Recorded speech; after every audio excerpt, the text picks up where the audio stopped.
आइए देखिए class 10th के सेकंड वीडियो इलेक्ट्रिसिटी के में आपका स्वागत है।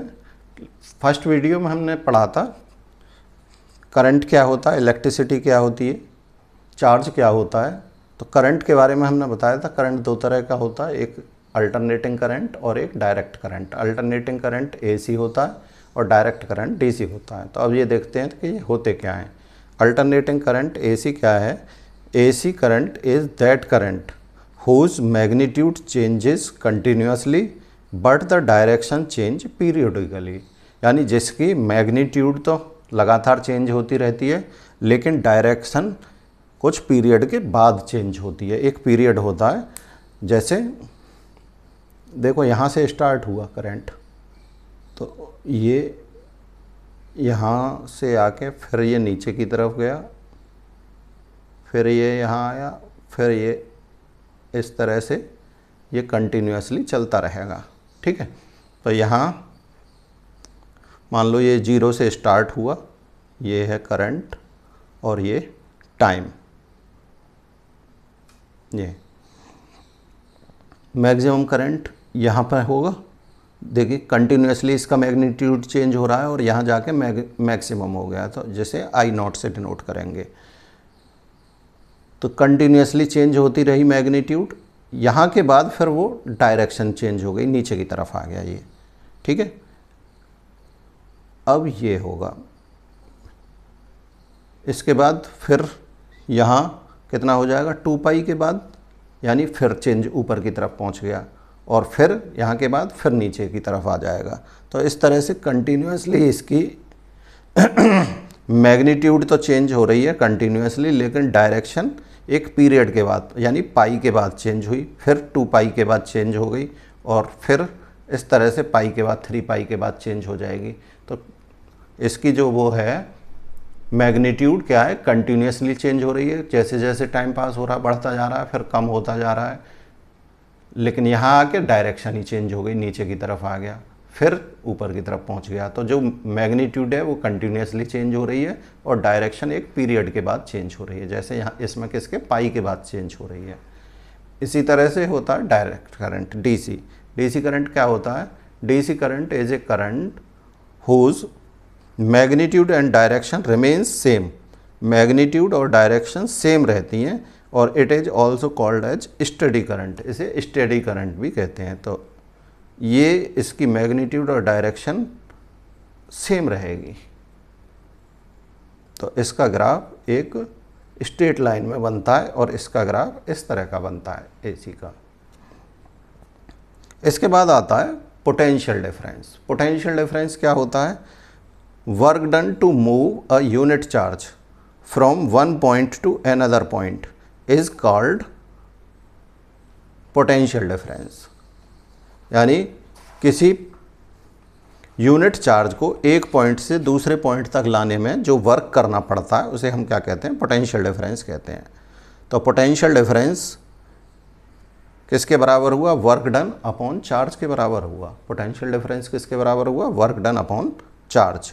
SI यूनिट क्या होगी इसकी? वर्क डन की क्या होती है? जूल, और चार्ज की होती है कूलाम, तो जूल पर coulomb.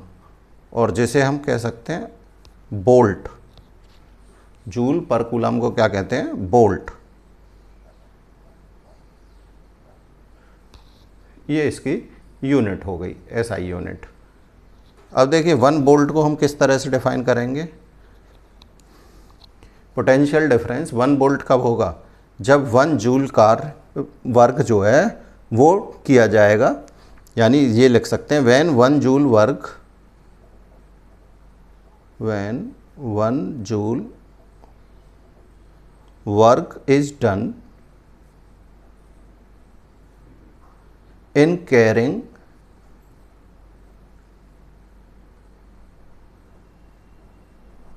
1 coulomb charge।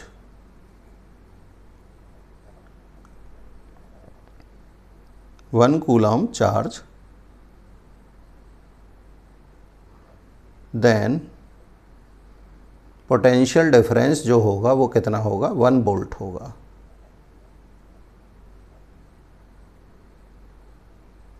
potential difference is called 1 volt.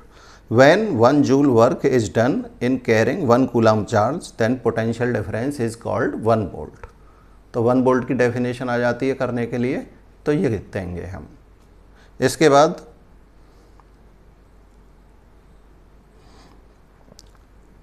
तो V से डिनोट करते हैं इसे, कैपिटल V पोटेंशियल डिफरेंस को। डिवाइसेस टू मेंटेन V, कौन कौन से डिवाइस यूज कर जाते हैं? एक तो cells and batteries.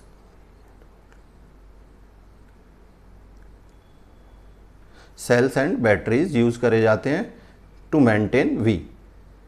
Potential difference is measured by volt meter.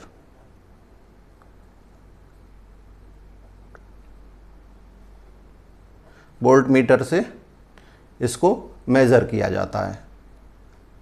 Volt metre जो होता है वो सर्किट में कैसे लगा होता है? पैरेलल में, सर्किट में पैरेलल में लगा होगा। जैसे अमीटर लगा होता था यहीं, और वोल्ट मीटर इस तरह से लगा होगा, क्योंकि यहाँ से जो करंट आ रहा है वो यहाँ आके डिवाइड हो रहा है, कुछ इधर जा रहा है और कुछ इधर जा रहा है। जब भी करंट डिवाइड होता है तो वो डिवाइसेस किस में होते हैं? पैरेलल में होते हैं। तो ये पैरेलल में लगा हुआ है। वोल्ट मीटर का साइन इस तरह से होता है, ये है। इसका रेजिस्टेंस कैसा होता है? हाई होता है। Resistance, it has high resistance. It always connected in parallel, हमेशा पैरेलल में लगा होगा। जबकि अमीटर जो था, जो करंट मेज़र करता था, वो सीरीज में लगा होता था और उसका रेजिस्टेंस कैसा होता था? लो होता था। और एक और चीज़ देखेंगे कि current always flow from higher to lower potential. Current always flow from higher to lower potential. Current जो है वो हमेशा flow higher potential to lower potential की तरफ फ्लो होगा। तो ये था इसमें हमारा। सबसे पहले क्या था हमारा? अल्टरनेटिंग करंट था। अल्टरनेटिंग करंट क्या होता है? अल्टरनेटिंग करंट होता है जिसका मैग्नीट्यूड कंटिन्यूसली चेंज होता रहता है, लेकिन डायरेक्शन एक पर्टिकुलर पीरियड के बाद चेंज होती है। जैसे इसमें पाई के बाद डायरेक्शन चेंज हो रही है, नीचे की तरफ आ रहा है पाई के बाद, फिर पाई के बाद ऊपर की तरफ जा रहा है, फिर पाई के बाद नीचे की तरफ आ रहा है। तो एसी करंट में क्या होगा कि whose magnitude changes continuously but direction change periodically. Direct current में क्या होगा? डायरेक्ट करंट में जो है पोटेंशियल और डायरेक्शन सेम रहेगी, कोई चेंज नहीं होगा उसमें। तो इसका ग्राफ इस तरह का बनेगा। पोटेंशियल डिफरेंस क्या होता है? Work done to move a unit charge from one point to another point. यानी यूनिट चार्ज को एक पॉइंट से दूसरे पॉइंट तक जाने में जो वर्क करना पड़ता है उसे कहते हैं पोटेंशियल डिफरेंस। तो पोटेंशियल डिफरेंस किसके बराबर हो गया? वर्क डन अपॉन चार्ज के बराबर हो गया। वर्क डन अपॉन चार्ज के बराबर हो गया तो इसकी यूनिट क्या निकल के आएगी? वर्क डन की यूनिट होती है जूल और चार्ज की होती है कूलाम। तो जूल पर कूलाम, या जिसे हम वोल्ट भी कह सकते हैं। 1 वोल्ट किसके बराबर होता है? When 1 joule work is done in carrying 1 coulomb charge then the potential difference is called 1 volt. ये 1 वोल्ट की डेफिनेशन पूछ लेता है कभी कभी, तो इसे दे सकते हैं। तो devices to maintain potential difference, potential difference maintain करने के लिए कौन सी डिवाइस यूज करते हैं? सेल या बैटरीज। और potential difference measured by volt meter. Volt metre में क्या होता है? हाई रेजिस्टेंस होता है। ये हमेशा किस में कनेक्ट होता है? पैरेलल में कनेक्ट होता है। इस तरह से सर्किट बनाएंगे इसका। इसके बाद था कि current always flow from higher potential to lower potential. Current जो है हमेशा हायर पोटेंशियल से लोअर पोटेंशियल की तरफ फ्लो होता है। तो ये था इसमें। तो ये नोट करिए, अगले वीडियो में हम डिस्कस करेंगे ओम्स लॉ।